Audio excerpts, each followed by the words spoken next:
Bonjour à tous, on se retrouve pour un nouveau duel et c'est pas n'importe quel duel puisqu'on va parler du Qatar Prix de l'Arc du Triomphe. Je suis avec Sophia et on a fait le papier bien entendu de cette épreuve mythique de la plus belle course du monde. Moi j'ai fait le papier aujourd'hui, Sophia tu fais ça depuis toute la nuit et je suis même pas sûr qu'en faisant ça toute la nuit tu vas réussir à me donner... Oui mais course mythique, j'ai pris mon temps, ça ne pas négliger quand même, on en a qu'un un Arc de Triomphe dans l'année.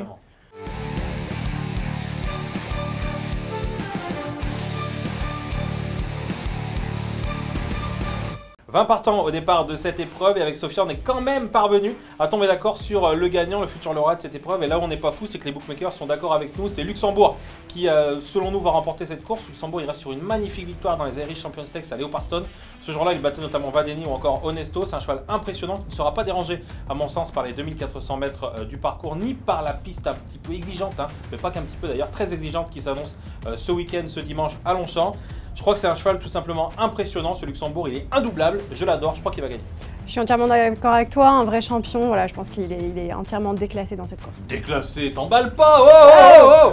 Déclassée, elle me sort, elle est folle. J'ai fait le papier dans tous les sens, je ne vois que Luxembourg. Je crois pas qu'il y a des choses déclassées au départ de cette épreuve. Non, en tout cas, je pense qu'il y a des champions et ça c'est une graine de champion ce Luxembourg. Il y en a un champion au départ de cette épreuve, c'est Torquator Tasso puisque c'est ni plus ni moins que le lauréat de cette épreuve. L'an dernier, on s'en rappelle, la piste était très exigeante. Ce jour-là, il a réalisé une véritable démonstration de force, en tout cas une démonstration comme quoi il apprécie énormément les pistes souples. Je crois que celle de dimanche va être la même. La préparation est la même s'il vient d'être battu à Baden. Je crois que Lanfranco Dettori, en plus, on est obligé d'y croire. J'adore Torquator Tasso, je crois qu'il va répéter. Je suis pas d'accord avec toi, voilà, je pense que voilà. Je trouve que Torquator Tasso n'a pas vraiment montré son vrai visage cette année. Sa dernière association avec Frankie Dettori n'a pas été hyper concluante. Certes, il a son terrain cette fois-ci, mais il a un mauvais numéro de corde et je pense que ça va être difficile de viser le doublé. Pas de mauvais numéro quand on a Lanfranco Dettori en scène. Moi, je lui préfère Vadeni. J'ai repris d'ailleurs la ligne des Irish Champions Stakes de Luxembourg. Il est lauréat du Jockey Club des Coral Eclipse Stakes. Troisième des Irish Champions Stakes. Voilà, je pense que Vadeni a tous les arguments qui plaident en sa faveur. Il a un bon numéro de corde, le numéro 2 qui a d'ailleurs été un des numéros qui a donné le plus de vainqueurs avec 7 victoires dans l'arc.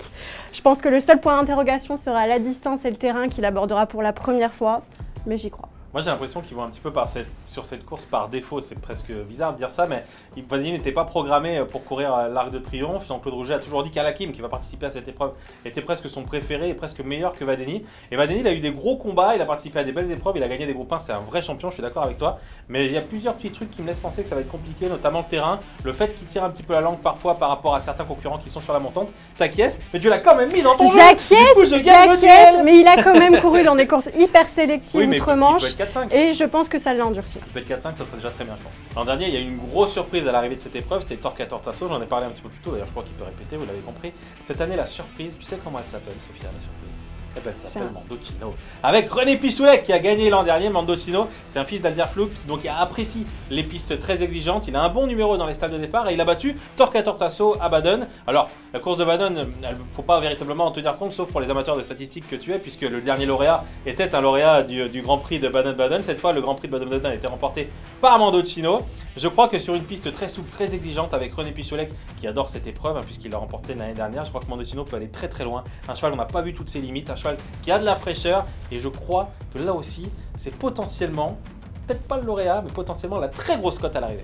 Alors je suis pas d'accord avec toi, encore une fois, voilà, il est certes lauréat sur la distance classique, mais il faut bien le préciser à Baden-Baden. Qu'est-ce que t'as contre Baden-Baden? J'ai rien contre Baden-Baden, mais quand tu regardes ses performances à Paris-Longchamp, il a jamais réussi à s'imposer. Mais je crois que plus il vieillit, plus il est bon, plus il prend des combats, plus il adore ça. Je pense que ça va être un gros outsider, mais... Comme l'an dernier, un gros outsider qui va gagner. Mon troisième cheval sera une grosse surprise, Mishrif, lauréat du Jockey Club, de la Dubai Shema Classic, de la Saudi Cup, bref, c'est un vrai champion.